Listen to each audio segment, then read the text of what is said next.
সুপ্রিয় চিকিৎসক মন্ডলী, আপনাদের সবাইকে আজকে অত্যন্ত স্পেশাল একটা ওয়েবিনারে স্বাগতম।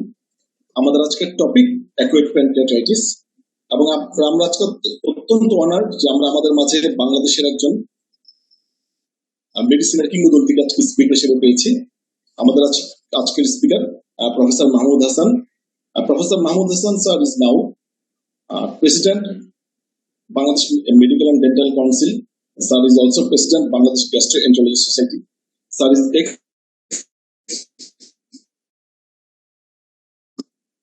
Vice Chancellor Bangabandhu Sheikh Mujib Medical University, ex-President Bangladesh College of Physicians and Surgeons, ex-President BO. তো আমরা আজকে এমন একজন স্পিকারকে আমাদের মাঝে পেয়ে আমরা অত্যন্ত গর্বিত অনুভব করছি, এবং আমরা অত্যন্ত লাকি যে আমরা আপনারা সবাই জানেন যে ইতিমধ্যে তার ৫ম বছরে পদার্পণ। আমি ফার্দার দিলে আমি আমাদের আজকের প্রেজেন্টেশনটা শুরু করার জন্য স্যারকে বিনীত অনুরোধ জানাচ্ছি। হাবিবা, তুমি পাওয়ার পয়েন্টটা শো করে ফেলো।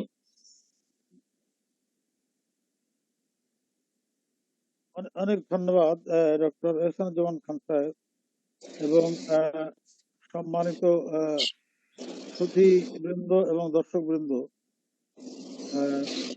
আমাকে এখানে অ্যাকিউট প্যানক্রিয়াটাইটিস সম্পর্কে বলার সুযোগ দেওয়ার জন্য আমি অত্যন্ত কৃতজ্ঞ।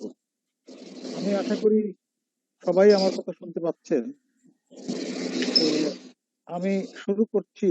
অ্যাকিউট প্যানক্রিয়াটাইটিস, আপনারা অবভিয়াসলি বুঝতে পারছেন এটা প্যানক্রিয়াসের একটা রোগ, এবং এটা যথেষ্ট গুরুত্বপূর্ণ শুধুমাত্র গ্যাস্ট্রোএন্টারোলজিস্টদের জন্যই নয়, এটা সব বিষয়ের মানুষের জন্য জানা প্রয়োজন।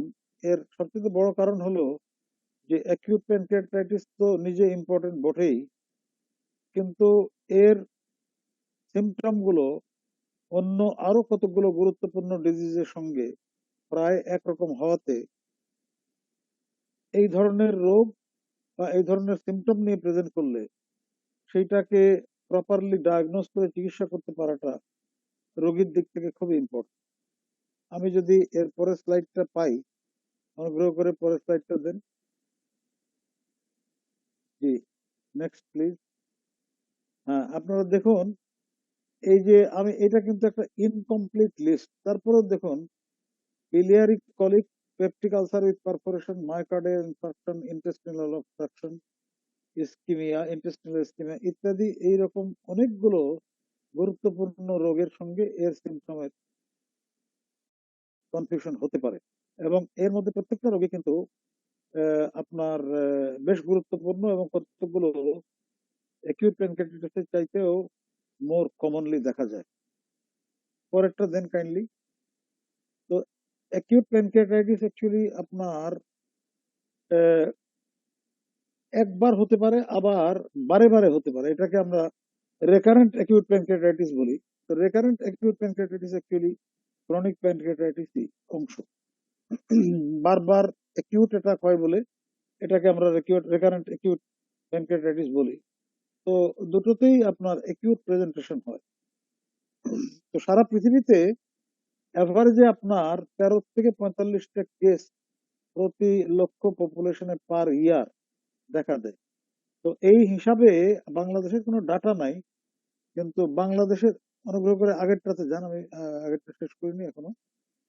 তাতে বাংলাদেশে, হ্যাঁ এরপরেরটা,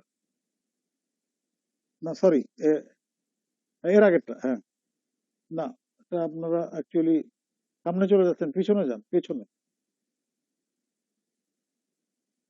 হ্যাঁ হ্যাঁ, তারপরেরটা এইটাতে থাকেন। হ্যাঁ, তাতে আপনার এস্টিমেট করা যেতে পারে যে বাংলাদেশে প্রতি বছর 25,000 থেকে 50,000 রোগী অ্যাকিউট প্যানক্রিয়াটাইটিসের হইতে পারে, যদিও আমাদের বাংলাদেশে তেমন কোনো ডাটা এরকম পপুলেশন নাই। Next please. তো এখন আপনার নেক্সট স্লাইড। আমি এখন অ্যাকিউট প্যানক্রিয়াটাইটিস সম্পর্কে যা বলছি সেগুলি মাত্র হাইলাইট, আমি খুব বেশি ডিটেলস বা আপনার যেগুলো লেস ইম্পর্টেন্ট পয়েন্ট হয়তো সেগুলোতে যাব না। আমি শুধু ওভারঅল একটা পিকচার দেওয়ার চেষ্টা করছি। জিনিসটা মোটামুটি কমপ্লিকেটেড আছে, কিন্তু আমি এটাকে সিম্পলিফাই করে একটু প্রেজেন্ট করার চেষ্টা করছি। তো acute pancreatitis actually overall mortality rate যদিও 5%, কিন্তু ধরেন 5% কিন্তু কম নয়। প্রতি 100 জন রোগীর অ্যাকিউট প্যানক্রিয়াটাইটিস হলে যদি 5 জন মারা যায়, এটা কিন্তু কম নয়। কাজেই আপনার রোগটা পটেনশিয়ালি সিরিয়াস, এটা খেয়াল রাখতে হবে। যে অনেক রোগ আছে কষ্ট দিলেও মর্টালিটি নাই, ভালো হয়ে যায়, কিন্তু এটা প্রতি 100 জনে 5 জন মারা যাবে। এবং যদিও আপনার যে সমস্ত কেসগুলো সিভিয়ার নয় অর্থাৎ মাইল্ড, সেগুলোতে মর্টালিটি রেট 1%ও নয়, 1%-এর কম। কিন্তু যেগুলি সিভিয়ার কেস, সিভিয়ার বলতে আমরা কি বোঝাচ্ছি এটা পরে বলবো, সেটাতে কিন্তু প্রায় অর্ধেক লোকই মারা যেতে পারে। এটা এটা এলামে। কাজেই এটা বলার উদ্দেশ্য হলো যে কোন কেসটা সিভিয়ার বা সিভিয়ার হইতে পারে, এইটা আইডেন্টিফাই করতে পারাটা ইম্পর্টেন্ট। কারণ এই রোগীগুলি লাইফ থ্রেটেনিং রোগে ভুগছে এবং তাদের জন্য স্পেশাল ব্যবস্থা করা উচিত। নেক্সট প্লিজ,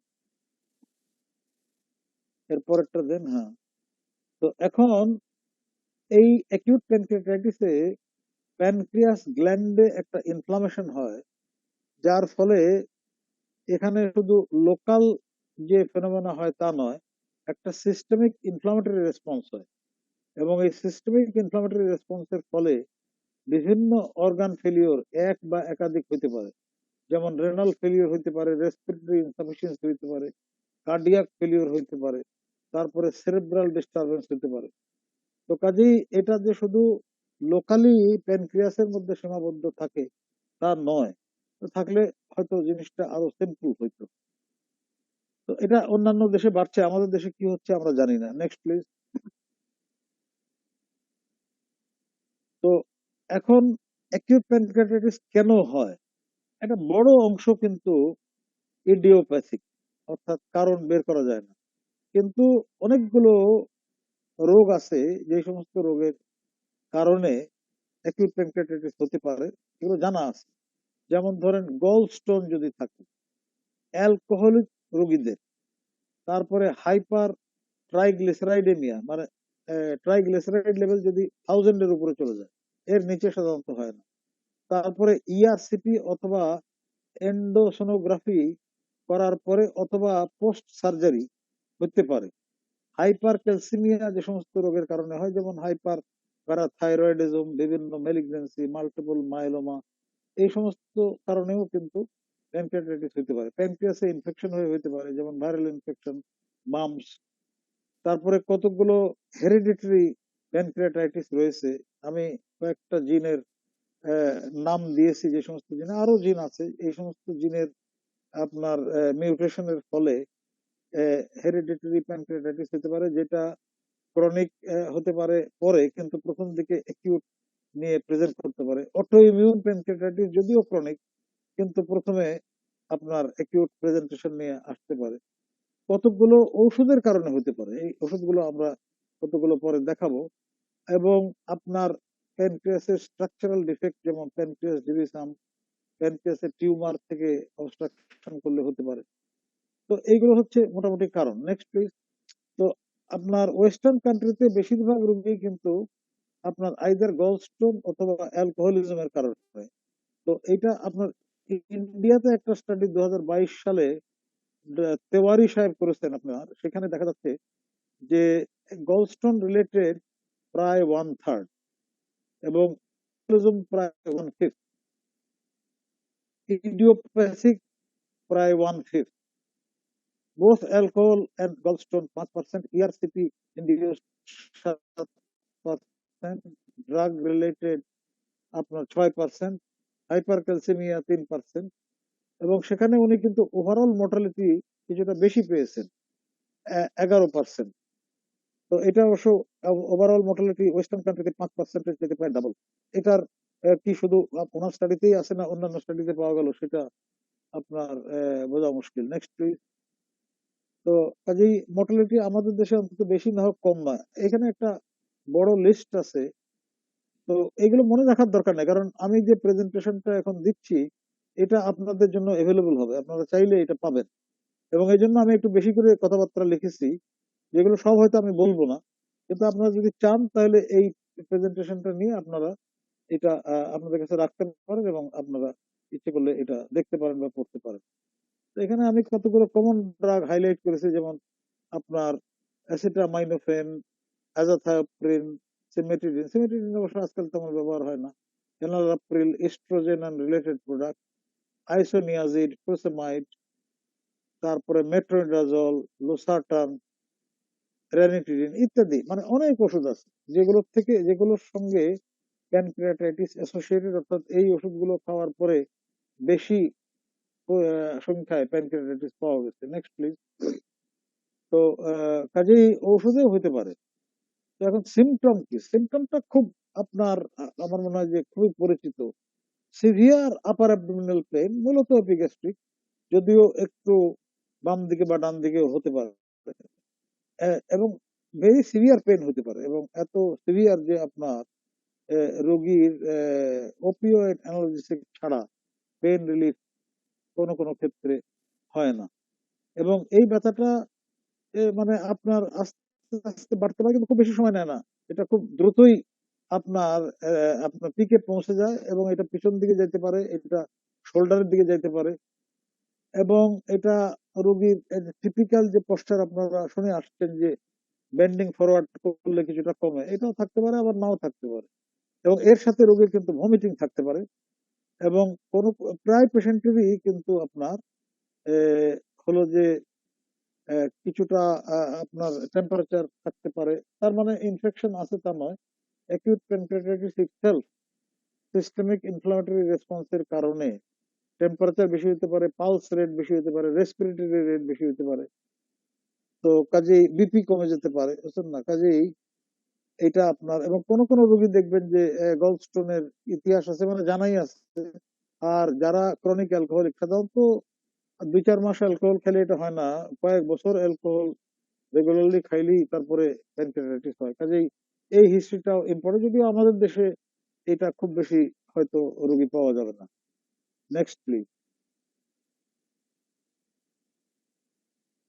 আচ্ছা, ফিজিক্যাল সাইন কি হবে? ফিজিক্যাল সাইন হচ্ছে রোগী আপনার একটু পেল এবং সোয়েটিং থাকতে পারে। আগেই বলেছি যে পালস রেট র্যাপিড, টেম্পারেচার একটু বেশি থাকতে পারে, রোগীর ব্লাড প্রেশার পড়ে যেতে পারে, এবং রোগীর ফিভার থাকতে পারে, abdominal tenderness, rebound tenderness, guarding থাকতে পারে। আপনার অর্গান ফেলিওর, এটাতে আমি পরে আসছি, অর্গান ফেলিওর থাকতে পারে। আর দুটো রেয়ার সাইন আছে, কোলেন্স সাইন এবং Grey Turner sign. Next slide please. এটা একটু ছবি দেখাবো, একটু রেয়ার, কিন্তু একটু মানে যেহেতু দুজন ইম্পর্টেন্ট লোকের নাম আছে এর সঙ্গে, কাজেই এটা জানাটা হয়তো একেবারে ইউজলেস নয়। Next please. ছবিটা দেখান একটু। হ্যাঁ, এই ছবিতে আপনার দেখা যাবে যে এই যে দেখেন, এই যে আম্বিলিকাসের চারদিকে যদি একিমোসিস হয়, আর আরেকটা হলো আপনার এই ফ্ল্যাঙ্কে, এই দুটো হলো আপনার গ্রেট আর্নাস এবং কুলেন্স সাইন। Next please. তো আপনার ইনভেস্টিগেশন আমরা কি করব? ডায়াগনস্টিক ক্রাইটেরিয়া কিন্তু মোটামুটি সিম্পল, আমি একটু পরে দেখাচ্ছি। তারপরেও আমাদের যেহেতু অন্যান্য ডিজিজের সঙ্গে এটা ডিফারেন্সিয়াল ডায়াগনোসিস আছে, কিছু কিছু ইনভেস্টিগেশন করতে হয়, এবং ফুল ফুল ব্লাড কাউন্ট করতে হবে, কারণ এটা আমাদের প্রগনোস্টিকেশনের জন্য দরকার হতে পারে। লিভার ফাংশন টেস্ট করতে হবে, কারণ হচ্ছে গিয়ে যে আপনার গল স্টোন রিলেটেড আপনার প্যানক্রিয়াটাইটিস হতে পারে, কোলাঞ্জাইটিস থাকতে পারে। অ্যামাইলেজ এবং লাইপেজ দুটোই করতে পারলে ভালো, যদি দুটো করা সম্ভব না হয় লাইপেজটা আমরা প্রেফার করব। এর কারণ হচ্ছে যে লাইপেজ এলিভেশনটা আপনার আহ, অনেক বেশি সময় থাকে, কাজেই আপনার লাইপেজটা আমরা প্রেফার করব। সেরাম ক্রিয়াটিনিন করা যেতে পারে, এটাও প্রগনোসিসে লাগবে। ব্লাড গ্লুকোজ এবং আপনার সেরাম ক্যালসিয়াম, আগেই বলেছি যে হাইপার ক্যালসিয়ামের থেকে হতে পারে। এক্স রে চেস্ট ডিজিজে যেহেতু আপনার এই সিমটম, এই জাতীয় সিমটম হতে পারে। আবার প্যানক্রিয়াটাইটিসে চেস্টে প্লুরাল এফিউশন হতে পারে, সেই কারণে চেস্ট এক্সরে এবং প্লেন এক্সরে অ্যাবডোমেন পারফোরেশন আপনার হলো ভিসকাস এর পারফোরেশন এক্সক্লুড করার জন্য। আর আল্ট্রাসাউন্ড একটা করতে হবে, কারণ হচ্ছে আপনার এটা দেখার জন্য এক হলো কোনো বিলিয়ারি ট্র্যাক্ট প্যাথোলজি আছে কিনা, আর দ্বিতীয় হলো যে আর্লি স্টেজেও কিন্তু প্যানক্রিয়াসের সোয়েলিং আল্ট্রাসাউন্ডে ধরা পড়তে পারে। সিটি স্ক্যান, এমআরআই, এমআরসিপি এবং এন্ডোসোনোগ্রাফি এগুলি আর্লি স্টেজে, unless there is a diagnostic confusion, এগুলো করা উচিত নয়। সিটি স্ক্যান এবং এমআরআই এগুলি 72 ঘন্টা পার হলে, 3 দিন বা 4 দিন পার হলে সিমটম অনসেটের, তারপরে করা উচিত। কারণ এইগুলিতে ফ্লুইড কালেকশন এবং নেক্রোসিস যেটা দেখার উদ্দেশ্য, সেগুলি অ্যাপিয়ার করতে ইমেজিং এ এই 72 ঘন্টা বা তার বেশি সময় লাগতে পারে। কাজেই আগে ডায়াগনস্টিক কনফিউশন না থাকলে এটা করা উচিত না, তবে আল্ট্রাসাউন্ড করা যেতে পারে।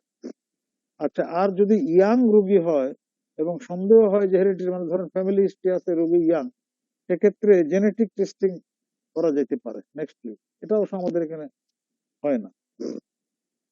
আচ্ছা, তো এখন আপনার ডায়াগনোসিস কিভাবে হবে? আপনি দেখেন 3টা পয়েন্ট আছে। একটা হচ্ছে severe pain in the upper abdomen, এটা নাম্বার 1 পয়েন্ট।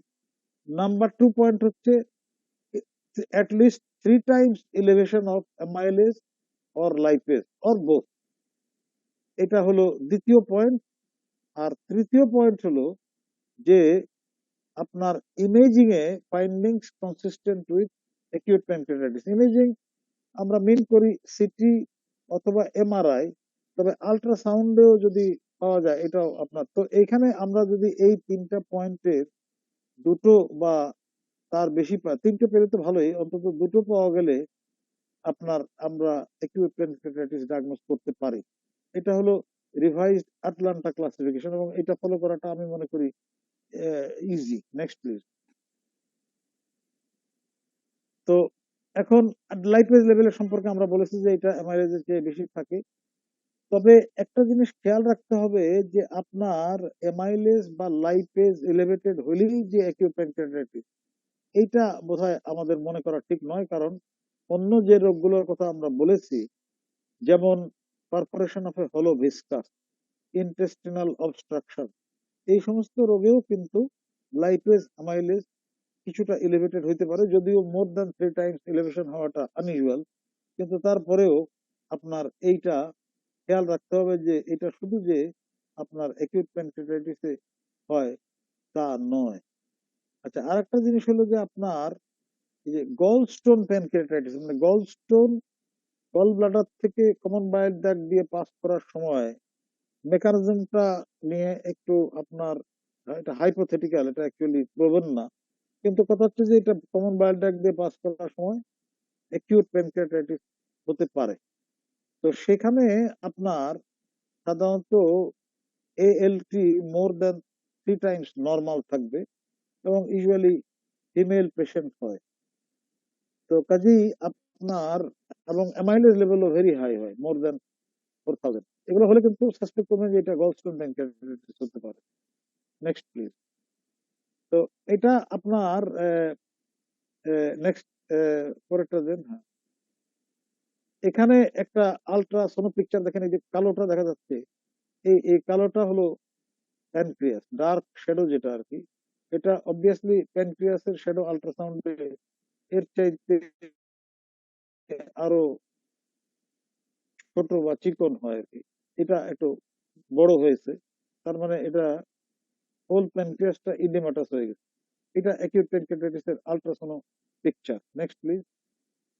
এবং পরেরটাতে দেখেন, এটা সিটি স্ক্যানে দেখেন, এখানেও আপনি দেখেন যে প্যানক্রিয়াসটা, এটা অ্যাকচুয়ালি ভার্টেব্রার সামনে একটা ন্যারো ব্যান্ডের মতো থাকে, এটা চওড়া হয়ে সামনের দিকে চলে গেছে। এটাও আপনার প্যানক্রিয়াটাইটিসের পিকচার, অলমোস্ট হোল প্যানক্রিয়াস সোলেন হয়ে গেছে। Next please. এবং সাথে সাথে ফ্লুইড এক্সুডেট হইতে পারে, এবং আপনি দেখেন এখানে কিন্তু পেরিটোনিয়াল ক্যাভিটির মধ্যে ফ্লুইড চলে আসছে, এবং এটাতে প্যানক্রিয়াসের সোয়েলিং পাওয়া যাচ্ছে, এবং কোনো কোনো এরিয়াতে নেক্রোসিসটা আর একটু বেটার দেখা যাবে। আমি নেক্সট স্লাইড দেখালে, নেক্সটটা প্লিজ দেখান। নেক্সটটাতে আপনার দেখা যাচ্ছে যে এই যে ডার্ক এরিয়া দেখা যাচ্ছে, এগুলো হচ্ছে নেক্রোটিক এরিয়া, এবং আপনি দেখেন এই যে ফ্লুইড কালেকশন হয়ে গেছে সামনে, এটা হলো ফ্লুইড। Next please. তো এটা একদম একদম আপনার প্যানক্রিয়াটাইটিসের বিভিন্ন ধরনের পিকচার। তো এখন আমরা ম্যানেজমেন্ট কি করব? ম্যানেজমেন্টে কিন্তু প্রথমেই আপনি দেখেন যে প্রথমে আমাকে এটা ডিসাইড করতে হবে যে এটা মাইল্ড না সিভিয়ার। যদি মাইল্ড হয় এই কেসটা আমরা সিম্পলি হ্যান্ডেল করতে পারবো। সিম্পলি বলতে আমরা কি বোঝাচ্ছি এটা একটু পরে বলবো। কিন্তু যদি সিভিয়ার হয় অথবা সিভিয়ার হওয়ার সম্ভাবনা থাকে, এটা কিন্তু সিম্পলি হ্যান্ডেল করা যাবে না। এখানে মর্টালিটি অনেক হাই, আগেই আপনাকে বলেছি যে অলমোস্ট 40% মর্টালিটি এবং নানান ধরনের কমপ্লিকেশন হয়। এইটা অ্যাডভান্স সেন্টারে যাইতে হবে। কাজেই আপনি এটা আইডেন্টিফাই করতে পারলে এটা আপনার সিম্পলি হ্যান্ডেল করার চেষ্টা না করে এটাকে একটা স্পেশালিস্ট সেন্টার বা মানে মেডিকেল কলেজ হাসপাতাল বা এনি আদার স্পেশাল ফেসিলিটিতে, যেখানে আপনার সাপোর্ট ফেসিলিটি ভালো আছে এবং স্পেশালিস্ট পাওয়া যাবে, নানান ধরনের স্পেশালিস্ট লাগতে পারে, সেখানে পাঠিয়ে দেওয়া উচিত। এই কারণে প্রথমেই আপনাকে ডিসাইড করতে হবে যে কেসটা কি মাইল্ড না সিভিয়ার। যদি মাইল্ড হয় তাহলে এর সিভিয়ার হওয়ার সম্ভাবনা কতটুকু। Next please. এখানে একটা জিনিস বলা যায় যে আপনার এটা হচ্ছে দেখেন এইটা আটলান্টা ক্লাসিফিকেশন 2012 মাইল্ড কেস হলো কোনো অর্গান ফেলিওর নাই, মানে হাইপক্সিয়া নাই, ক্রিয়াটিনিন বাড়ে নাই, তারপরে আপনার কার্ডিয়াক ফেলিওর নাই, তারপরে কনসাসনেস ভালো আছে, লোকাল এবং সিস্টেমিক কোনো কমপ্লিকেশন নাই। এটা হলো মাইল্ড। আর মডারেট হলো লেস দেন 48 আওয়ার্স এর জন্য একটা অর্গান ফেলিওর, মানে শর্ট লাস্টিং। আর সিভিয়ার হলো মোর দেন 48 hours, longer lasting, with or without local or systemic complication. এটা হলো মডারেটলি সিভিয়ার এবং সিভিয়ার কেস। তো মডারেটলি সিভিয়ার এবং সিভিয়ার কেসে এগুলো সবই যে আপনার কমপ্লিকেশন হবে তা নয়। এগুলোর 50% কেস কিন্তু রিকভার করে উইদাউট কমপ্লিকেশন। কিন্তু কথা হচ্ছে যে কোন 50% তা তো আমরা জানি না। অতএব এই ধরনের রোগী যাদের শর্ট লাস্টিং তো বটেই, এমনকি যাদের লঙ্গার লাস্টিং অর্গান ফেলিওর আছে এক বা একাধিক এবং সাথে লোকাল বা সিস্টেমিক কমপ্লিকেশন আছে, এদেরকে অ্যাডভান্স সেন্টারে পাঠিয়ে দিতে হবে। Next please. আমি মনে করি যে এই জিনিসটা ইম্পর্টেন্ট। এখন সিভিয়ার হইতে পারে এটা বুঝবো কিভাবে? এটাও কিন্তু আমার মনে হয় যে আমাদের একটুখানি মানে ধরেন সিভিয়ার হলে তো সিভিয়ার হয়েই গেল, কিন্তু রোগী এখনো সিভিয়ার হয় নাই, মাইল্ড। কিন্তু এই মাইল্ড কেসও কিন্তু সিভিয়ার হইতে পারে। তো সেটা ডিসাইড করা যায় কিভাবে? সেটা ডিসাইড করার জন্য আপনার বিভিন্ন ধরনের আপনার মডেল আছে। তা আমি মডেলগুলো দেখাবো। আমি আগেই বলেছি যে 50% রোগী যাদের আপনার সিভিয়ার হওয়ার সম্ভাবনা আছে তারা কিন্তু কমপ্লিকেশন ছাড়া ভালো হয়ে যায়, কিন্তু 50%-এর আপনার বিভিন্ন ধরনের কমপ্লিকেশন দেখা যায়। কিন্তু ইম্পর্টেন্ট কথা হলো যে ভার্চুয়ালি যে সমস্ত রোগী মাইল্ডে থাকে এদের কারোই কমপ্লিকেশন হওয়ার সম্ভাবনা খুবই কম। Next please. আচ্ছা, তো এখন আহ, কতগুলো জেনারেল রিস্ক ফ্যাক্টর আছে, যেমন ধরেন 60-এর বেশি বয়স, তারপরে obesity, BMI more than 30 kilogram per square metre, আর কোমরবিডিটি, যে কোনো সিরিয়াস কোমরবিডিটি, মানে ischaemic heart disease, stroke, diabetes, COPD, kidney, chronic kidney disease ইত্যাদি। নেক্সট, এগুলো যদি থাকে এগুলো কিন্তু রিস্ক ফ্যাক্টর। আচ্ছা, তারপরে কতগুলো সিঙ্গেল প্যারামিটার মডালিটি আছে যেটা দিয়ে প্রগনোস্টিকেশন করা যায়। আমরা যদি খুব ডিফিকাল্টের মধ্যে নাও যেতে চাই, যেমন ধরেন হেমাটোক্রিট বেশি, ব্লাড ইউরিয়া নাইট্রোজেন বেশি, সেরাম ক্রিয়াটিনিন বেশি, প্রোক্যালসিটোনিন বেশি, সি রিঅ্যাক্টিভ প্রোটিন বেশি, এগুলো যে কোনোটাই যদি বেশি থাকে তাহলে এটার সিভিয়ার হওয়ার বা কমপ্লিকেশন হওয়ার সম্ভাবনা বেশি। হবেই তা নয়, কিন্তু হওয়ার সম্ভাবনা বেশি। Next please. আর কতগুলো কমপ্লিকেটেড আপনার স্কোরিং সিস্টেম আছে। এর মধ্যে একটা আছে আপাচে, তারপরে একটা হচ্ছে রানসন্স ক্রাইটেরিয়া। আমি বলবো যে এগুলো শুধু নামটা জানেন, এটা ডিটেল মনে রাখা খুব ডিফিকাল্ট এবং এইগুলো আসলে ক্যালকুলেট করাটাও সমস্যা হয়। অতএব এইটা আমরা ফলো করব না। কিন্তু এই যে bed side index of severity in acute pancreatitis, এইটা আপনার এই লেট মানে ধরেন এই 1 দশকের আগে এটা চালু করা হয়েছে এবং এটা মোটামুটি অত কমপ্লিকেটেড না। নেক্সট প্লিজ, এটা দেখাচ্ছি আমি। এটার পরেরটা দেখান। এটাতে দেখেন এই যে এটা হচ্ছে এই করে ব্লাড ইউরিয়া নাইট্রোজেন যদি মোর দ্যান 25 মিলিগ্রাম হয়, ইম্পেয়ার্ড মেন্টাল স্ট্যাটাস থাকে এবং আপনার মোর দ্যান 2 সিস্টেমিক ইনফ্লামেটরি আপনার সিনড্রোমের ক্রাইটেরিয়া ফুলফিল করে, এটা আমি দেখাচ্ছি একটু পরে। এজ যদি মোর দ্যান 60 ইয়ার্স হয় এবং যদি প্লুরাল এফিউশন থাকে, তো প্রত্যেকটা পয়েন্টের জন্য 1 করে দেওয়া হবে এবং যদি স্কোর 3 বা তার বেশি হয় তাহলে এটা সিভিয়ার ধরে নিতে হবে। Next please. সিস্টেমিক ইনফ্লামেটরি রেসপন্সের ক্রাইটেরিয়া হলো temperature more than 38, respiratory rate more than 24, heart rate more than 90, WBC count more than 12,000। এটা হলো SIRS এর ক্রাইটেরিয়া। Next please. আচ্ছা, তো এখন এটা হলো যে আমরা বুঝলাম যে আইদার রোগীটা সিভিয়ার অথবা সিভিয়ার নয়, মাইল্ড অথবা রোগীটা সিভিয়ার হইতে পারে। এই 3 ক্যাটাগরিতে থেকে মাইল্ড হলে আমরা হ্যান্ডেল করব, সিভিয়ার হতে পারে অথবা অলরেডি সিভিয়ার হয়ে গেছে, এটা আমরা হ্যান্ডেল করার চেষ্টা সিম্পল ওয়েতে না করাই ভালো, এটা ফ্যাসিলিটি অ্যাডভান্স লাগবে। আচ্ছা, তো এখন এগুলো আমরা অলরেডি বলেছি। নেক্সট প্লিজ, এটা আলোচনা করার দরকার নেই। Next please.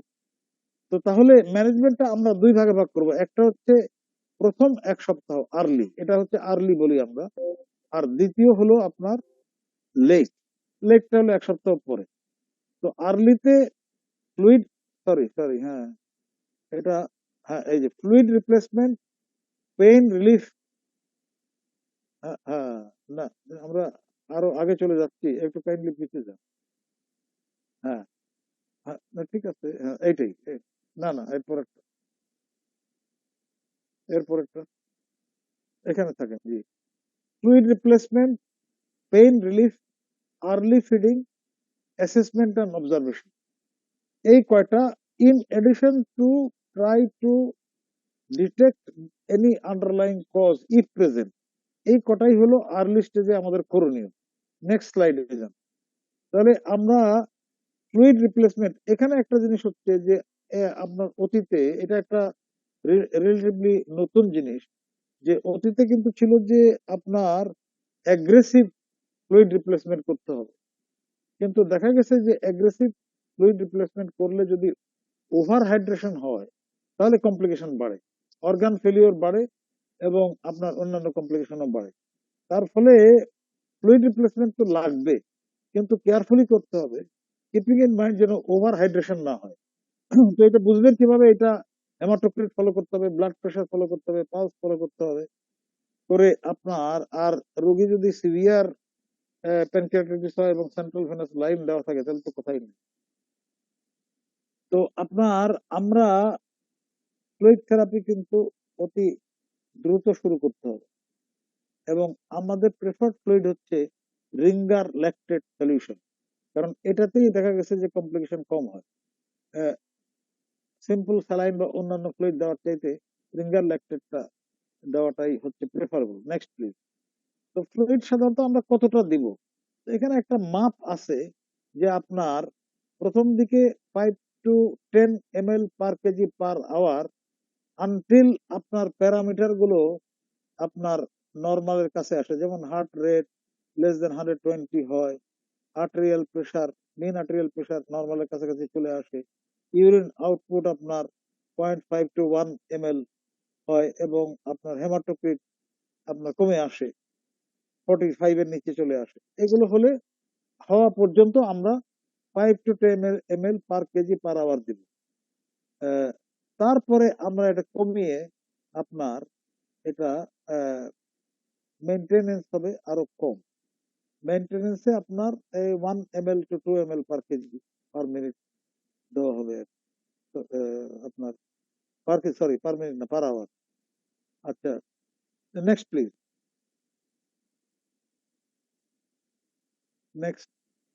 তো ফ্লুইডের পরে হলো পেইন কন্ট্রোল।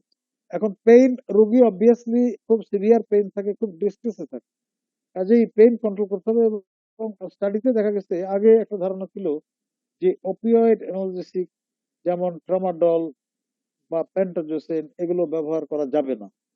এর কারণ হচ্ছে যে বলা হয়তো যে এটাতে স্ফিংক্টার অফ ওডি স্প্যাজম হয়ে প্যানক্রিয়াটাইটিস আরো অ্যাগ্রাভেট করবে, কিন্তু বিভিন্ন ট্রায়ালে দেখা গেছে যে এটা সঠিক নয়। কাজেই আমরা যে কোনো আপনার standard pain relief protocol use করতে পারি। এমনকি আমরা এনএসএইডও ব্যবহার করতে পারি, কিন্তু এনএসএইড এর ব্যাপারে একটা সাবধানতা অবলম্বন করতে হবে যে আপনার অ্যাকিউট কিডনি ইনজুরি কিন্তু সিভিয়ার অ্যাকিউট প্যানক্রিয়াটাইটিসে হয়। কাজেই ওইটা অ্যাগ্রাভেট করতে পারে এনএসএইড এ। কাজেই যে সমস্ত রোগীর সিভিয়ার আছে এবং সিভিয়ার হতে পারে সেগুলোকে এনএসএইড অ্যাভয়েড করে ওপিওয়েডে থাকলে ভালো। Next please.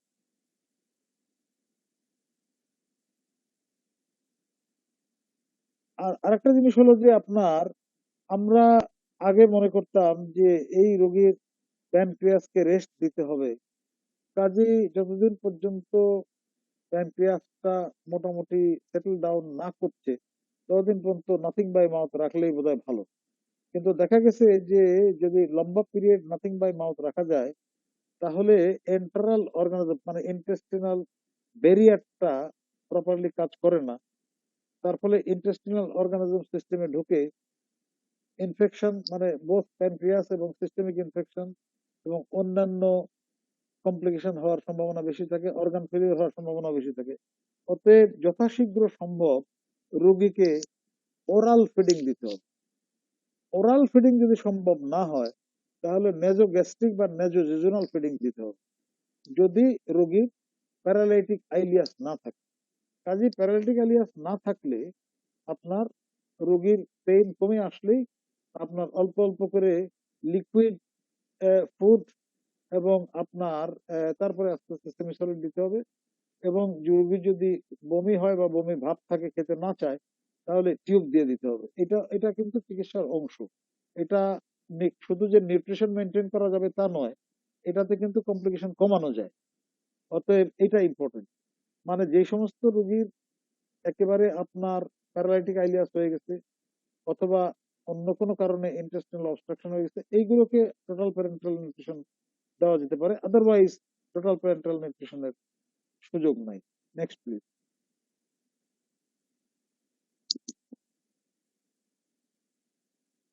তো আমেরিকান গ্যাস্ট্রোএন্টারোলজিক্যাল অ্যাসোসিয়েশনের রেকমেন্ডেশন হচ্ছে যে আপনার উইদিন 24 to 72 আওয়ার আমরা একে ওরাল ফিডিং দিব।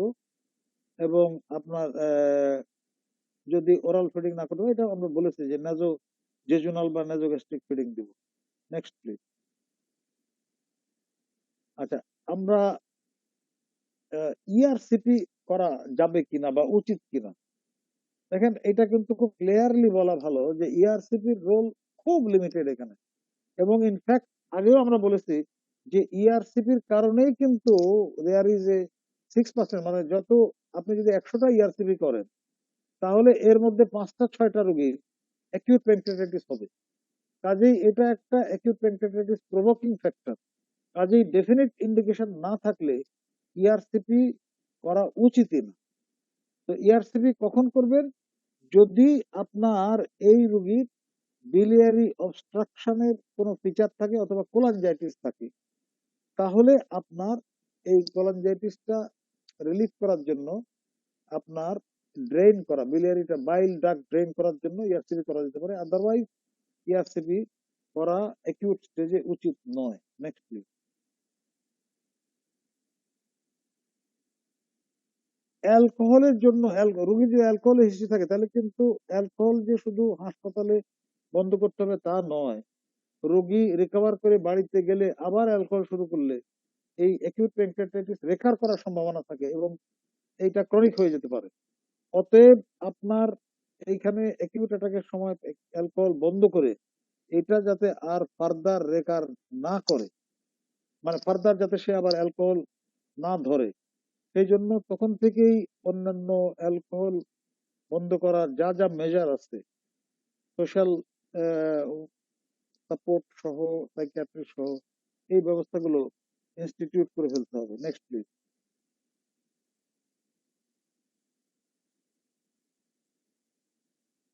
আচ্ছা, অন্যান্য মেজারের মধ্যে হাইপার ট্রাইগ্লিসারিমিয়া, এটা চিকিৎসা কিভাবে করতে হবে এটা আর এখন আলোচনা করার দরকার নাই। হাইপার ক্যালসিমিয়া, এটাও ঠিক আছে। আমার মনে হয় যে হাইপার ক্যালসিমিয়া যদি পাওয়া যায়, তাহলে অবভিয়াসলি কেন হইলো হাইপার ক্যালসিমিয়া এবং এটা কারেকশন করার কোনো উপায় আছে কিনা সেগুলো দেখতে হবে। Next please, next please. হ্যাঁ, এখন কমপ্লিকেশন কি কি হইতে পারে? তো লোকাল কমপ্লিকেশনের মধ্যে আপনি দেখেন এই যে ফ্লুইড কালেকশন অ্যাসোসিয়েটেড উইথ আপনার ইডিমাটাস প্যানক্রিয়াটাইটিস, এটা কিন্তু প্রায় রোগেরই হয়। মানে প্যানক্রিয়াটিক অথবা পেরিপ্যানক্রিয়াটিক ফ্লুইড কালেকশন হয়, এবং এইগুলো আলাদা কোনো মেজার নেওয়ার দরকার নাই।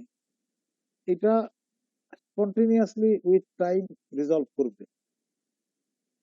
আর নেক্রোটাইজিং প্যানক্রিয়াটাইটিসের সঙ্গে যে ফ্লুইডটা আসে, এটা অ্যাকচুয়ালি আপনার নেক্রোটিক ম্যাটেরিয়ালও থাকে। এটাও যদি ইনফেক্টেড না হয়, তাহলে এটাও ইন্টারভিন করার দরকার নেই। এটাকেও অ্যালাউ করতে হবে, উইথ টাইম রেজলিউশন হওয়ার সম্ভাবনা আছে। Next please.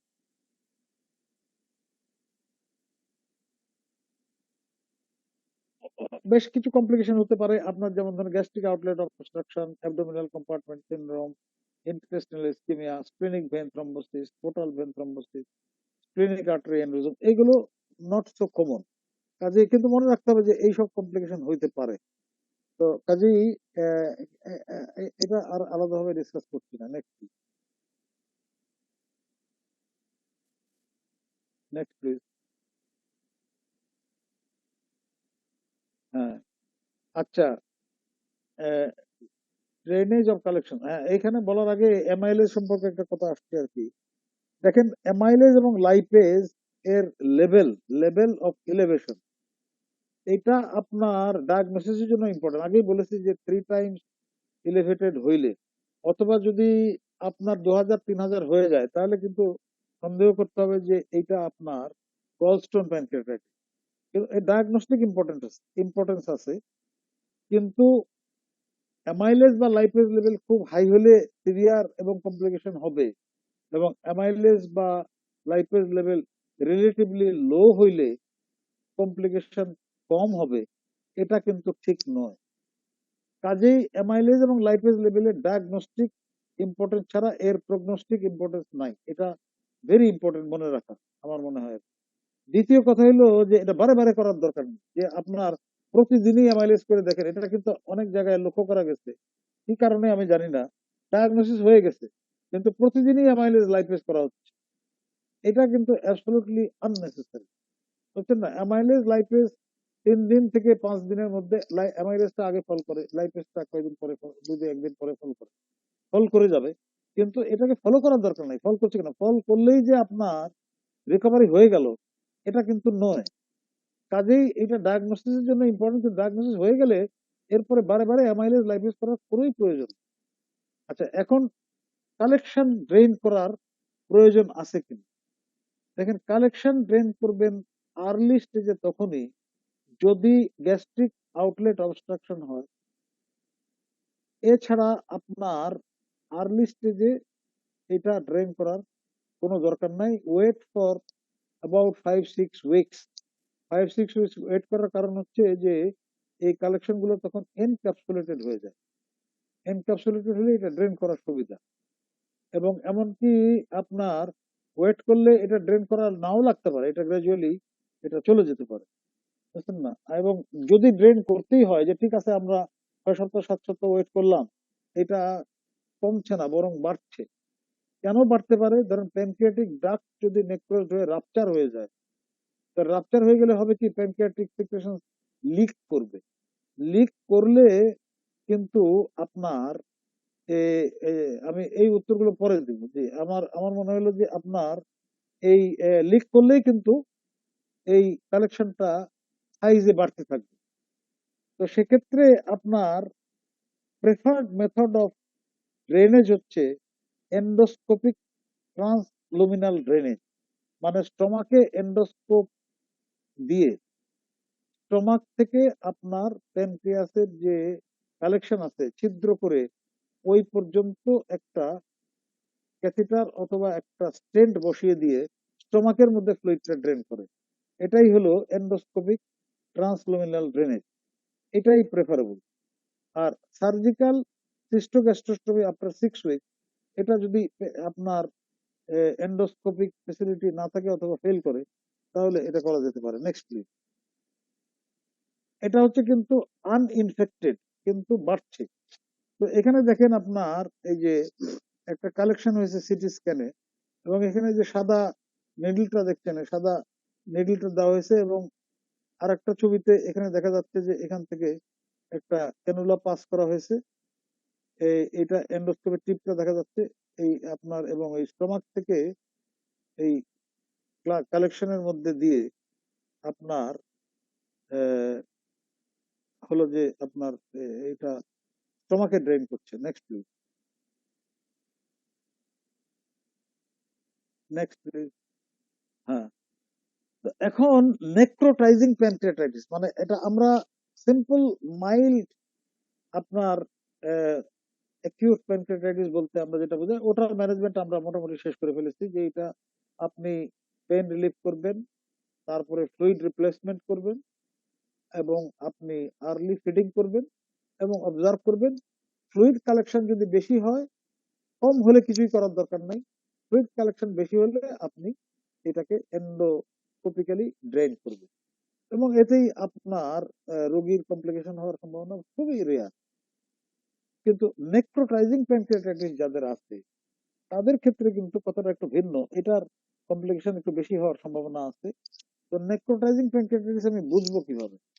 একটা হলো যে আপনার যদি পেইন প্রলংড হয়, তারপরে আপনার টেন্ডারনেস, রিবাউন্ড টেন্ডারনেস বেশি থাকে, এগুলোতে ইন্ডিকেট করে। তারপরে আপনার ধরেন যে সিস্টেমিক ইনফ্লামেটরি রেসপন্সটা বেশি, অর্গান ফেলিওর হচ্ছে, এগুলো সাধারণত আপনার নেক্রোটাইজিং প্যানক্রিয়াটাইটিস হয়। নেক্রোটাইজিং কথাটার অর্থ হলো যে আপনার প্যানক্রিয়াটাইটিসের কারণে শুধুই প্যানক্রিয়াটিক টিস্যু তা নয়, প্যানক্রিয়াটিক টিস্যু তো নেক্রোজ হয়ই, কিন্তু প্যানক্রিয়াটিক এনজাইম আপনার বাইরে চলে আসার কারণে প্যানক্রিয়াসের আশেপাশে ওমেন্টাম এবং আদার যে সমস্ত টিস্যু আছে, এগুলোও কিন্তু নেক্রোটিক হয়ে যেতে পারে।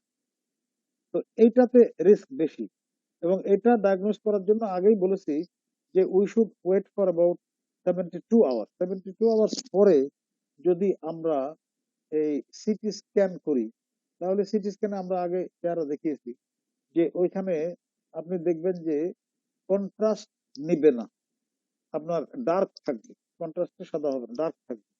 তাহলে ওই এরিয়া গুলো, এবং এগুলো কিন্তু প্যাচি এরিয়া হইতে পারে, এটা একটা যে কনফ্লুয়েন্ট এরিয়া হবে তা নয়। আপনার patchy focal area of necrosis থাকতে পারে, এবং ভেরি প্যানক্রিয়াটিক নেক্রোসিসও থাকতে পারে, এটা বুঝতে হবে। এবং কিন্তু এইগুলি ড্রেন করার জন্য ব্যস্ত হওয়ার কিছু নাই, আনলেস ইট গেটস ইনফেক্টেড। তাহলে আপনার এটা ড্রেন করার জন্য তাড়াহুড়া করার কিছু নয়, এগুলো কন্টিনিউয়াসলি রিজলভ করতে পারে। ইনফেকশন হলে বুঝবেন কিভাবে, সেটা আমরা পরে আসছি, বুঝছেন না? তো নেক্সট প্লিজ।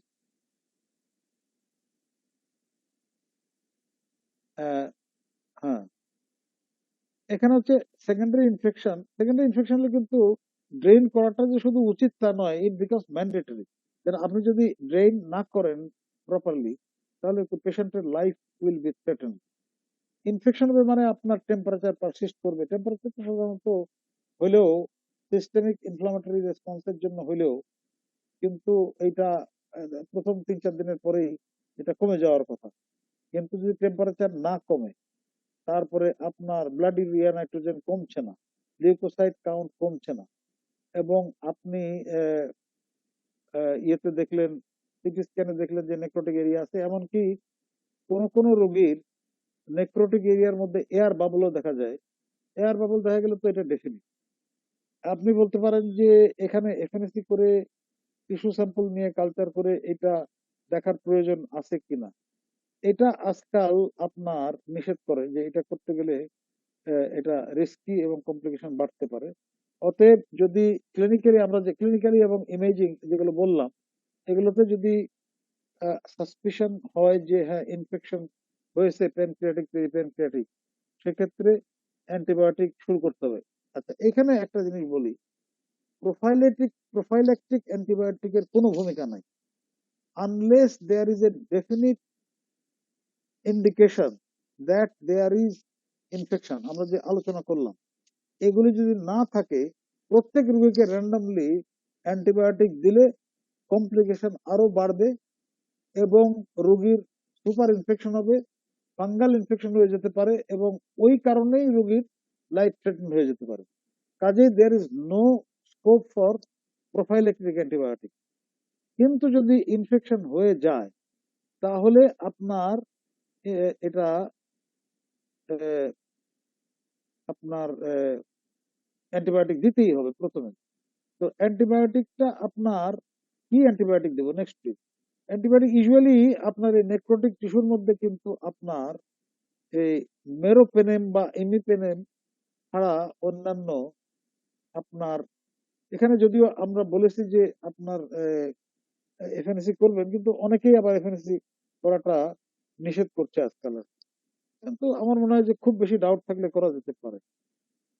তো আপনার কার্বাপেনেম মানে মেরোপেনেম অথবা ইমিপেনেম অ্যালং উইথ এ ফ্লোরোকুইনোলন এবং মেট্রোনিডাজল, এটা হচ্ছে দেওয়া উচিত। অথবা আপনি একটা থার্ড জেনারেশন কেবলস্পোরিন প্লাস মেট্রোনিডাজল, কিন্তু প্রথমটা প্রেফারেবল।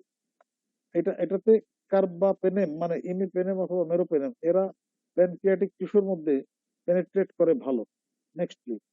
শুধু তাই নয়, এটা করার পরে আপনাকে চিন্তা করতে হবে ড্রেনেজ, এবং ড্রেনেজটা আপনি টেম্পোরারিলি, নেক্সট প্লিজ, টেম্পোরারিলি যেটা করতে পারেন সেটা হলো যে আপনি রেট্রোপেরিটোনিয়াল, এই যে দেখেন এখানে আপনার দেখা যাচ্ছে এর ভিতরে এই যে নেক্রোটিক এরিয়া, এর ভিতরে, সরি এখানে সামনে একটা টেক্সট এসে গেছে, এটা কিসের আমি জানি না। এই টেক্সটটা যদি রিমুভ করা হয় তাহলে দেখা যেতে পারে। বুঝলেন না এটা? আহ, আহ, এখানে দেখেন এই যে ভিতরে এই যে কতগুলো ডার্ক এরিয়াস দেখা যাচ্ছে, ওইগুলো কিন্তু air, air in the air in the antibiotic সম্বন্ধে আমি আগেই বলেছি। এই প্লিজ, অ্যান্টিবায়োটিক প্রোফাইলেক্টিক অ্যান্টিবায়োটিক আপনার শুরুতে দিবেন না, 72 ঘন্টা পরে দিবেন না, 96 ঘন্টা পরে দিবেন না, কখনো দিবেন না unless there is indication of infection. Infection pancreatic, peripancreatic অথবা সিস্টেমিক অন্য কোনো ইনফেকশন না থাকলে there is no role for prophylactic antibiotic any time. Next please. এটা হচ্ছে কি যে আপনার বোঝা গেল যে ইনফেকশন হয়েছে, এয়ার দেখা যাচ্ছে আপনার প্যানক্রিয়াসের। এটা আমরা কিছুটা আলোচনা করে নিয়েছি যে আপনার নেক্রোটাইজিং প্যানক্রিয়াটাইটিস যদি ইনফেক্টেড হয়ে যায়, তাহলে আপনি প্রাইমারিলি অ্যান্টিবায়োটিক দিবেন। আহ, খুব মানে মাইল্ড ইনফেকশন হলে হয়তো অ্যান্টিবায়োটিকের কন্ট্রোল হতে পারে, কিন্তু you should be prepare to drain. Drain করবেন কিভাবে? তো ড্রেন করা যাইতে পারে, একটা হলো আপনার আগে যে বলেছি যে এন্ডোস্কোপ দিয়ে আপনার স্টমাকের ওয়ালের কে ক্রস করে ওর মধ্যে দিয়ে আপনি নেক্রোটিক মেটেরিয়াল ড্রেন করা যায়, অথবা আপনি রেট্রোপেরিটোনিয়াম থেকে অ্যাপ্রোচ করে পারকিউটিনিয়াস রুটে ড্রেন করতে পারেন। এগুলো যদি ফেইল করে, তাহলে আপনি ল্যাপারোটমি করে সার্জিক্যালি নেক্রোসেক্টমি করতে পারেন। তবে যদি ইনফেকশন না থাকে তাহলে কিন্তু আমরা ড্রেন করার দিকে যাব না। নেক্সট, কিন্তু ইনফেকশন থাকলে ড্রেন করাটা লাইফ সেভিং। Next please. আচ্ছা, এখানে দেখেন একটা এক্সটেন্সিভ এরিয়া অফ নেক্রোসিস দেখা যাচ্ছে এবং ইরেগুলারলি বিভিন্ন জায়গায় এই যে ডার্ক এরিয়াস গুলো কিন্তু স্ক্যাটার্ড, তার ফলে একটা ওয়াইড এরিয়া দেখেন নেক্রোটিক হয়ে গেছে এবং এগুলো ইনফেকশন হওয়ার সম্ভাবনা বেশি। Next please.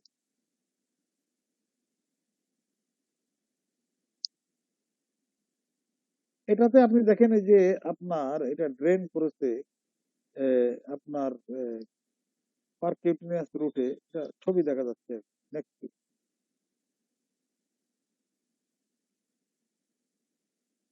আচ্ছা, এখন কথা হলো যে এই আপনার গলস্টোন প্যানক্রিয়াটাইটিস হওয়ার মানে বিভিন্ন আবার অ্যানাদার অ্যাটাক হওয়ার রিস্কটা কমাবো কিভাবে?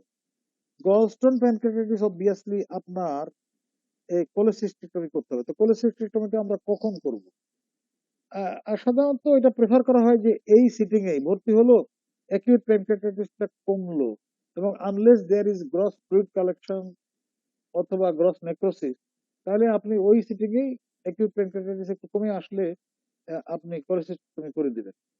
আর যদি তা না হয়, এবার দেখা গেছে যে আপনার আর্লি 24-48 আওয়ার্স মধ্যে কোলেসিস্টেমি করাটাও সেফ, যদি ওই যে বললাম যে যদি বেশি নেক্রোসিস না থাকে। আর যদি দেখা যায় যে না, এটা এখন করা যাচ্ছে না, যে কারণেই হোক আপনার তো বেশি নেক্রোটিক ম্যাটেরিয়াল আছে অথবা সিরোসিস হয়ে গেছে বা এই জাতীয় কিছু, তাহলে আপনি 6 সপ্তাহ 8 সপ্তাহ পরে এটা করতে পারেন। আচ্ছা, আর হলো যে আপনার কিন্তু কোলেসিস্টেমি করা উচিত, না করলে আবার হবে নেক্সট প্লিজ, বা হওয়ার সম্ভাবনা খুবই হাই, হওয়ার সম্ভাবনা খুব বেশি। আচ্ছা, আরেকটা জিনিস আমরা কিন্তু এতটা খেয়াল করি না, কিন্তু এটা এখন ভেরি ওয়েল এস্টাবলিশ যে আপনার, আমি পরেরটা আগে বলি, যে অ্যাকিউট প্যানক্রিয়াটাইটিস একটা সিঙ্গেল অ্যাটাক হওয়ার পরেও কিন্তু 1/3 অফ দি পেশেন্টের এক্সোক্রাইন ইনসাফিসিয়েন্সি ডেভেলপ করে। এই জন্য অ্যালার্ট থাকতে হবে, এবং ডেভেলপ করলে ফলো আপ করতে হবে, এবং ডেভেলপ করলে অ্যাপ্রোপ্রিয়েট প্যানক্রিয়াটিক এনজাইম সাপ্লিমেন্ট লাগবে। আর অ্যাবাউট 1/4 অফ দি পেশেন্টসে কিন্তু সেকেন্ডারি বা প্যানক্রিয়াটিক ডায়াবেটিস হয়, এটাকে টাইপ 3C ডায়াবেটিস বলে। তো কাজেই একটা অ্যাকিউট প্যানক্রিয়াটাইটিস অ্যাটাক থেকে ডায়াবেটিস হতে পারে বা এক্সোক্রাইন প্যানক্রিয়াটিক ইনসাফিসিয়েন্সি হতে পারে, এ সম্বন্ধে আগে কিন্তু আমরা এতটা অ্যাওয়্যার ছিলাম না, কিন্তু এখন এটা মোটামুটি এস্টাবলিশ। আচ্ছা, আরেকটা হলো যে আপনার এই কিছু কিছু ক্রনিক প্যানক্রিয়াটাইটিস হয়ে যায়, যেমন ধরেন অটোইমিউনটা ক্রনিক হয়ে যেতে পারে, হয়ে যাবেই। তারপরে আপনার জেনেটিক যেগুলো আছে সেগুলো ক্রনিক হয়ে যেতে পারে, অ্যালকোহলিকটা ক্রনিক হয়ে যেতে পারে। তো এইগুলি আপনার সম্বন্ধে অ্যালার্ট থাকতে হবে। নেক্সট প্লিজ, এগুলো আমরা মোটামুটি আলোচনা করেছি। নেক্সট। তো এখন আমার মনে হয় যে আমরা মোটামুটি এটাকে, নেক্সট প্লিজ, এটাকে বোধহয় রিক্যাপিচুলেট করতে পারি। মানে রিক্যাপিচুলেট মানে কি, যে পয়েন্ট গুলো এমফাসাইজ করা উচিত আমি সেগুলোই বলেছি, পুরাটাই রিক্যাপিচুলেট করতে পারলে ভালো হতো, কিন্তু যে পয়েন্ট গুলো এমফাসাইজ করা দরকার, যেখানে আমি বলেছি যে এটা একটা important differential diagnosis of a common GI emergency, namely এই জিআই এমার্জেন্সিটা কি, acute upper abdominal pain. Acute upper abdominal পেইনের অনেকগুলো কারণের মধ্যে এটা একটা বড় কারণ, এবং আগেই বলেছি যে মোস্ট কেসেস মাইল্ড এবং বেশি প্রবলেম হয় না, এগুলো আপনি সিম্পল ম্যানেজমেন্ট যেগুলো আমরা আলোচনা করলাম দিতে পারেন। কিন্তু আপনার আমাদের আইডেন্টিফাই করতে হবে যে কোনগুলি সিভিয়ার প্যানক্রিয়াটাইটিস এবং কোনগুলি সিভিয়ার নয় কিন্তু সিভিয়ার হতে পারে, সিস্টেম আমরা আলোচনা করেছি। এগুলোকে আমাদের স্পেশাল সেন্টারে হ্যান্ডেল করার জন্য পাঠাতে হবে, এগুলো নিজেরা হ্যান্ডেল না করাই ভালো। আচ্ছা, আগে আমরা বলেছি যে enzyme level do not predict severity, এবং বারে বারে এনজাইম লেভেল রিপিট করার কোনো দরকার নেই। সিটি স্ক্যান অ্যাটলিস্ট 72 আওয়ার্স পরে করবেন, কারণ তার আগে নেক্রোসিস এভিডেন্ট হয় না। নেক্সট, আরো কতগুলো পয়েন্ট আছে বলতে চাই, সেটা হলো যে নেক্সট প্লিজ, নেক্সট স্লাইডে, এটা হলো যে আপনার হাইড্রেশনটা ইম্পর্টেন্ট, কিন্তু ওভার হাইড্রেশন যেন না হয়। ওভার হাইড্রেশন হলে আপনার প্রবলেম বাড়বে। পেইন ম্যানেজমেন্ট স্ট্যান্ডার্ড প্রোটোকল দিয়ে করা যেতে পারে, ওপিওয়েড দেওয়া যাবে না এটা নয়, ওপিওয়েড ইউজ করা যেতে পারে। প্রোফাইলাইটিক অ্যান্টিবায়োটিক ইউজ করবেন না, এটা বলেছি আপনার। নেক্রোটিক ম্যাটেরিয়াল এইগুলো ড্রেন করার দরকার নাই, শুধু ইনফেকশন ড্রেন, ইনফেকশন না হলে, অথবা যদি প্রেশার সৃষ্টি না করে, যে আপনার স্টমাক গ্যাস্ট্রিক আউটলেটে প্রেশার দিচ্ছে, বাইল ডাক্ট, আচ্ছা, এবং আমার ডিফিসিয়েন্সি হচ্ছে কিনা হলে সেটা ম্যানেজ করা। আর একটা হলো যে ফার্দার অ্যাটাক প্রিভেন্ট করার জন্য আন্ডারলাইং কজ খুঁজে বের করে যদি পাওয়া যায়, তাহলে সেটাকে অ্যাড্রেস করার চেষ্টা করতে হবে। আমার মনে হয় যে আমি এই এই পর্যন্ত বলেই শেষ করব। Thank you. Next slide please. হ্যাঁ, এবং আমার মনে হয় যে আপনারা ইচ্ছে করলে এই প্রেজেন্টেশনটা নিতে পারবেন এবং আপনারা এখানে আরো হয়তো কিছু এক্সট্রা কথা আছে এগুলো দেখতে পারেন। Thank Thank you you, very অনেক মাচ স্যার ধন্যবাদ। For outstanding presentation. স্যার আমাদের মাঝে অত্যন্ত প্রকৃত যশা দুইজন সার্জন আছেন। যদি স্যার তারা কিছু বলেন, প্রথমে professor ABM Khurshid Alam sir, sir যদি কাইন্ডলি আজকের প্রেজেন্টেশনটা যেহেতু স্যার শুনেছেন, স্যার যদি কিছু বলতে চান তাহলে আমরা অত্যন্ত খুশি হব স্যার, নাহলে আমরা একটু কোশ্চেন আনসার সেশনে চলে যাব। Thank you. ABM Khurshid Alam sir. Thank you for allowing me. আমি স্যারের প্রতি কৃতজ্ঞ যে স্যার এই বয়সে এতক্ষণ ধরে প্রায় 100-এরও বেশি আমাদের পার্টিসিপেন্ট ছিল, সবাই স্যারের কথা মন্ত্রমুগ্ধ মতন শুনছিল। আমিও শুনছিলাম স্যারের ইলাবোরেট এবং অনেক কিছু আমি ভুলেও গিয়েছিলাম এবং স্যারের এই lecture শুনে ভালো লাগলো স্যার।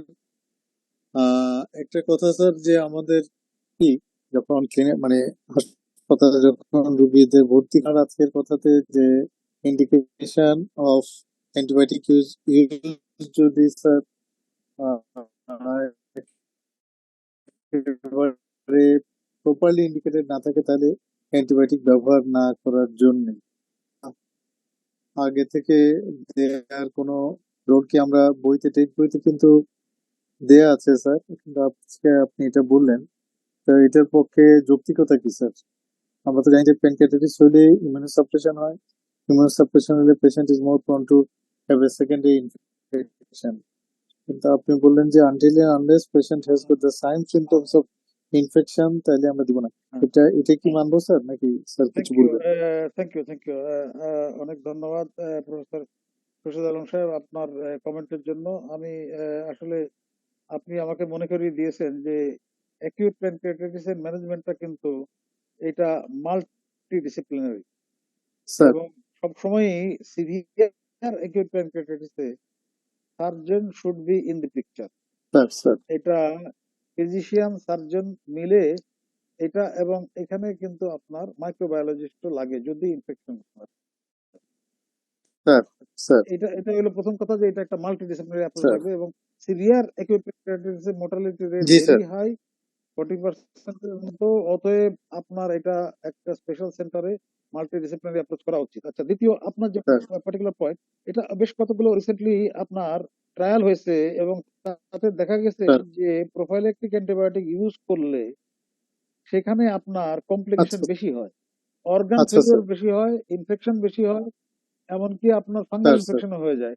এই জন্য আমেরিকান গ্যাস্ট্রোলজিক্যাল অ্যাসোসিয়েশন এখন বলছে যে আপনার প্রোফাইলিক অ্যান্টিবায়োটিক দিবেন না, এবং বেশিরভাগটা ইনফেকশন তো আপনার প্যানক্রিয়াটিক ইনফেকশন বা সিস্টেমিক ইনফেকশন মাইনরিটি রোগীর হয়, অর্থাৎ স্যার বেশিরভাগ রোগীকেই আপনার অ্যান্টিবায়োটিক দেওয়া উচিত নয়। তবে আপনার কমেন্টের জন্য অনেক ধন্যবাদ, এবং আপনি যে আপনার আপনার তো একটা বিরাট responsible job as the director general of health. আপনি যে স্যার সময় স্যার দিয়ে আপনার আমাদের লেকচারটা শুনেছেন, এটাতে স্যার আমি not only surprise, I am very grateful. Thank you. না স্যার আমি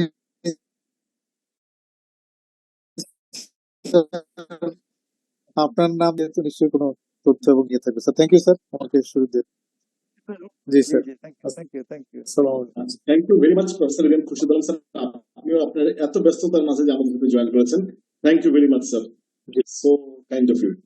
স্যার আমি কিছু কোশ্চেন নেই স্যার। আসলে আজকের আসলে জিমে আমাদের লিমিট তো 100, আসলে আমাদের মানে বাইরে অডিয়েন্স অনেক বেশি, তো আচ্ছা, আমি স্যার কিছু কোশ্চেন একটু নেই স্যার, জাস্ট 3-4টা কোশ্চেন নেই স্যার। একটা question sir, how can I differentiate recurrent acute pancreatitis and chronic pancreatitis both clinically and biochemically? হ্যাঁ, আচ্ছা, এখন কথা হচ্ছে যে এখন কিন্তু বলে যে রেকারেন্ট অ্যাকিউট প্যানক্রিয়াটাইটিস মানেই ক্রনিক প্যানক্রিয়াটাইটিস, বুঝছেন না? এটা ইনফ্যাক্ট আপনি দেখেন একটা সিঙ্গেল অ্যাটাকের পরে যদি এক্সোক্রাইন এন্ডোক্রাইন ইনসাফিসিয়েন্সি 1/4 to 1/3 পেশেন্টের হইতে পারে, তাহলে একটা অ্যাটাকে কিন্তু প্যানক্রিয়াসকে damage more than one episode হয়, তাহলে মাল্টিপল এপিসোড হলে তো কথাই নাই। এইটা এটা chronic pancreatitis, it is not acute pancreatitis. আমরা বলতে পারি যে it is an acute episode on top of a chronic pancreatitis, কিন্তু এটা ইন বিটুইন সিমটম না থাকলেও এটা ক্রনিক প্যানক্রিয়াটাইটিস। কাজেই এটা আপনি হয়তো ইনভেস্টিগেট করলে ক্রনিসিটির চেঞ্জ পাইতে পারেন, কিন্তু অ্যাকিউট ফেজে এটা ডিফারেন্সিয়েট করা যায় না, যেহেতু অ্যাকিউট ফেজে প্যানক্রিয়াসের যে চেঞ্জ হয় এটা ক্রনিক চেঞ্জের সঙ্গে ইমেজিং এ ডিফারেন্সিয়েট করা যায় না। কিন্তু রোগীর যদি এন্ডোক্রাইন ডেফিসিয়েন্সি থাকে, আগে এক্সোক্রাইন ডেফিসিয়েন্সি থাকে, তাহলে অবভিয়াসলি এর তো আগেও আপনার প্যানক্রিয়াটিক ড্যামেজ আছে। কিন্তু তা যদি নাও থাকে, মানে documented more than one attack is chronic, এটা ধরে নিতে হবে। Yes, thank thank you. you. আচ্ছা, Yes. নেক্সট বলবেন। So, a patient with recurrent acute pancreatitis with triglyceride more than 500. হ্যাঁ হ্যাঁ She's getting fenofibrate and dietary হ্যাঁ modifications, হ্যাঁ but TG remain more than 500. হ্যাঁ What else can be done? TG remain more than 500, আপনার তাহলে তো হয় এটা তো কমা উচিত, মানে মোর দেন 5। অ্যাকচুয়ালি প্রথম কথা হলো যে টিজি যদি মোর দেন 1000 না হয়, এটা তো হাইপার ট্রাইগ্লিসারিডেমিয়া একটা কমন কন্ডিশন, কাজেই অনেকেরই থাকে। কিন্তু মোর দেন 1000 না হলে এটা আপনার কন্ট্রিবিউটিং টু অ্যাকিউট প্যানক্রিয়াটাইটিস, এটা আমরা বলবো না। আর 500 যদি হয়, 500 তো এটা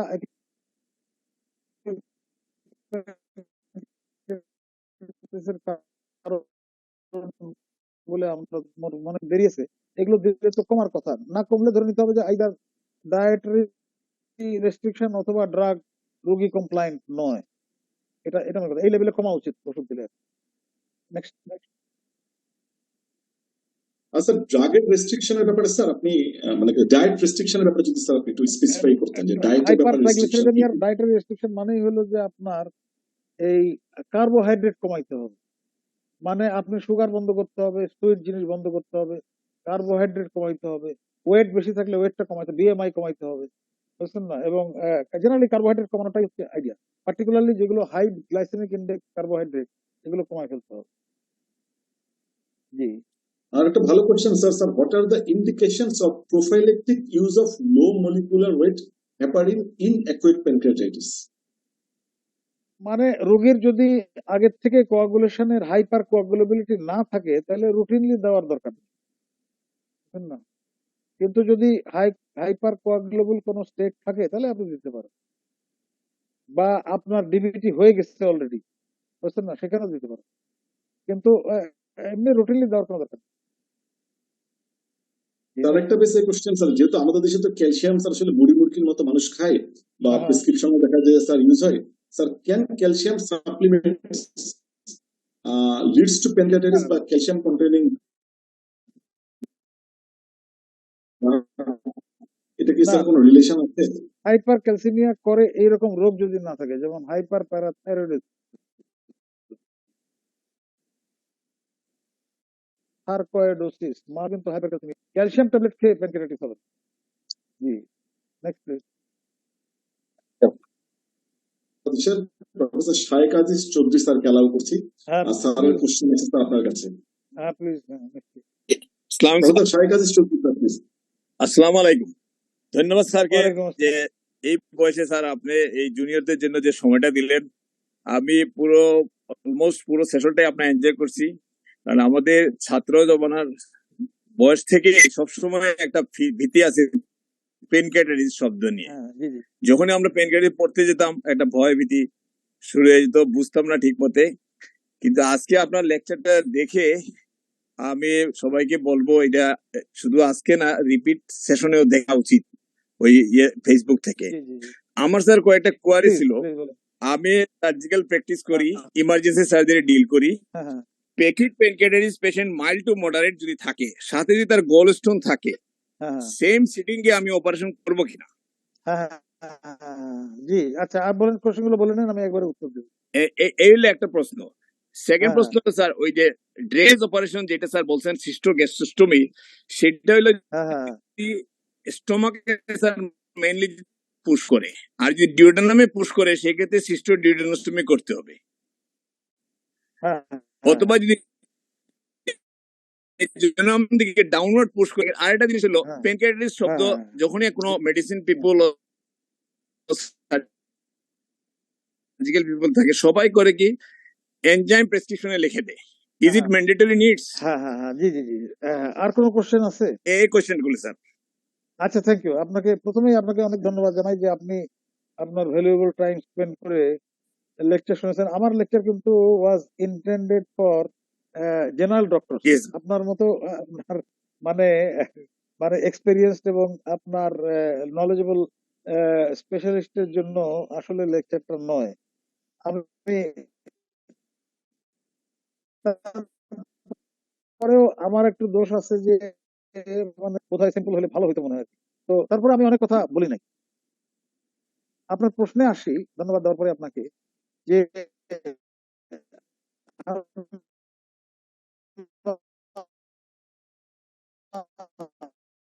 আমি লেকচারে বলেছি যে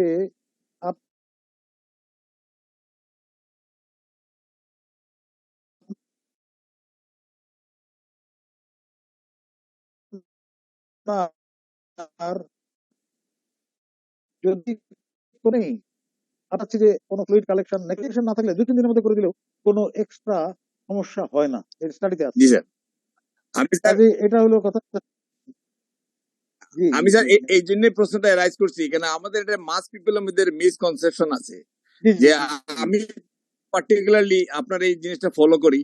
ওই যদি ক্লিনিক্যালি অবজার্ভ করি পেশেন্টের সিভিয়ারিটি কতটুকু, সিভিয়ারিটি না হয় হ্যাঁ আমি সেম সিটিং এ উইদিন 5 ডেজ আমি করে দিই স্যার, এবং 100% পেশেন্ট গুলো ভালো হয়ে যায়। আপনার প্র্যাকটিস অ্যাবসলিউটলি অলরাইট, একদম কারেক্ট, এটা একদম স্যার একটু কারেক্ট। ভেন্টিলেট করার জন্য এই প্রশ্ন আমি রাইজ করছি, কারণ আমাদের সবার মধ্যে হ্যাঁ, না ভুল না, হ্যাঁ, কনসেপশন আছে। জি জি জি জি, হ্যাঁ, এটা এটা আগেকার ইয়েস পুরনো স্যার, কনসেপশন, কিন্তু এখনকারটা আপনি যেটা ফলো করছেন এটাই আপনার thank you up to sir. Date এবং কারেক্ট। আচ্ছা, দ্বিতীয় দ্বিতীয় হলো যে ড্রেনেজ। আপনি বলেছেন ড্রেনেজ অ্যাকচুয়ালি আপনার সার্জিক্যালও হইতে পারে, এন্ডোস্কোপিকও হইতে পারে। তো ইয়েস স্যার, আজকাল যেখানে ফ্যাসিলিটি আছে এন্ডোস্কোপিকটা তো লেস ইনভেসিভ, ইয়েস স্যার, সেই জন্য এন্ডোস্কোপিকটা, এবং বেশিরভাগ ক্ষেত্রেই কিন্তু আপনার কালেকশন যদি বড় হয় তাহলে এন্ডোসোনোগ্রাফি দিয়ে লোকেট করে যেখানে ইয়েস স্যার, স্টোমাকের ওয়াল এবং আপনার কালেকশনের এক মানে অ্যাপোজিং আছে, সেইখানে আপনার ছিদ্র ইয়েস করে স্যার, যাওয়া যায় এবং কমপ্লিকেশন হয় না। তবে কোনো ক্ষেত্রে যদি ইয়েস না স্যার, করা যায় তাহলে তো সার্জিক্যালি করতেই হবে, এটা তো আছে। Yes sir. আচ্ছা, আমরা তৃতীয়। স্যার জি, ল্যাপারোস্কোপিক্যালি স্যার অ্যাপ্রোচ করি। হ্যাঁ হ্যাঁ এন্ডোস্কোপিক্যালি যদি দেখা যায় এগুলো সম্ভব হ্যাঁ, না, সেই ক্ষেত্রে আমরা ল্যাপারোস্কোপি করি, এবং রুটিনলি আমরা করতেছি ইউ যাদের আর indication, not absolutely all correct, people. আপনি অ্যাবসলিউটলি ঠিক ঠিক ইয়েস স্যার, করেছেন। আচ্ছা, এনজাইমের ব্যাপারে কথা হলো যে unless there is exocrine pancreatic insufficiency, yes sir, তাহলে এই এনজাইম দেওয়াটা আসলে রোগীর পয়সা নষ্ট, বুঝছেন না, জি স্যার, এতে কোনো কাজ হয় না। কাজেই ডকুমেন্টেড এক্সোক্রাইন ইনসাফিসিয়েন্সি ইয়েস, থাকলে এনজাইম দিতেই হবে, এবং দিতে হবে তখন সেটা কিন্তু অনেক হাই ডোজে দিতে হয়। আপনার অন্তত প্রতি মিলে 8টা-10টা করে ট্যাবলেট লাগে ওহো, মিনিমাম।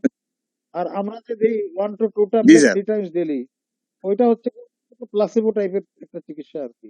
Yes sir. এটা কোনো মেডিকেল বেনিফিট নাই। Okay sir, thank you sir, ধন্যবাদ আপনাকে, প্রশ্নগুলো করার জন্য অনেক থ্যাংক ধন্যবাদ। Thank you. You very sir আমি আরেকটা কোশ্চেনে শেষ করছি, কারণ স্যার এত কোশ্চেন আমাদের আছে স্যার, আমার মনে হয় যে আপনি সারা রাতে শেষ করতে পারবেন না। Sir last question, much. sir, as a G G G. bad prognostic marker in case of raised or rising CRP, uh, where we can give antibiotic যদি CRP raised থাকে, তাহলে কি স্যার অ্যান্টিবায়োটিক দেওয়া যাবে? বা এরকম কিছু কি ইন্ডিকেশন আছে স্যার? না না, CRP is not an indication of antibiotic. CRP তো systemic inflammatory response. Pancreatic necrosis itself without ইনফেকশনও সিআরপি রেজ করবে। কাজেই সিআরপি রেজ হলে অ্যান্টিবায়োটিক দিতে হবে, এটা ঠিক নয়। ইনফেকশন কখন স্বাস্থ্য করবে এটা আগে আমি আলোচনা করেছি। ওই রকম না হলে অ্যান্টিবায়োটিক দেওয়া উচিত না। অ্যান্টিবায়োটিক ইউজ যদি প্রপারলি না করা হয় তাহলে কমপ্লিকেশন বেশি হবে, এই কথাটা মনে রাখতে হবে। আমি একটা রিকোয়েস্ট করব যে এই প্রেজেন্টেশনটা যদি কেউ চায় তাহলে আপনি মানে আমাকে জিজ্ঞাসা না করেই দিয়ে দিতে পারেন। আমি চাই যে এই প্রেজেন্টেশন নিয়ে যারা উপকৃত হবে তারা যেন পায়। Thank you very much. Thank you very much. তবে স্যার আমি যেটা চাচ্ছিলাম স্যার, আমরা তো স্যার বিডি ফিজিশিয়ানস এর প্রথম পাবলিকেশনে স্যার আপনার ইনফ্লামেটরি বাউল ডিজিজ এবং এনেছিলাম, ওইটা আমাদের এখন মধ্যে বেস্ট পাবলিকেশন। আপনি যদি স্যার কাইন্ডলি ক্রনিক প্যানক্রিয়াটাইটিসটাও স্যার লেকচার নেন, আমার আবার ইচ্ছা আছে স্যার দুইটা মিলে একটা পাবলিকেশন আকারে স্যার সারা দেশে আচ্ছা, সবার ঠিক আছে, কাছে ছড়িয়ে দেওয়ার। ঠিক আছে, নিব জি, ঠিক আছে, নিব। Sir thank you very much sir, আসলে এত বেশি কোশ্চেন আছে আমার মনে হয় না যে স্যার আমি সারা রাতে শেষ করতে পারবো। বলে মনে হয় না। জি জি।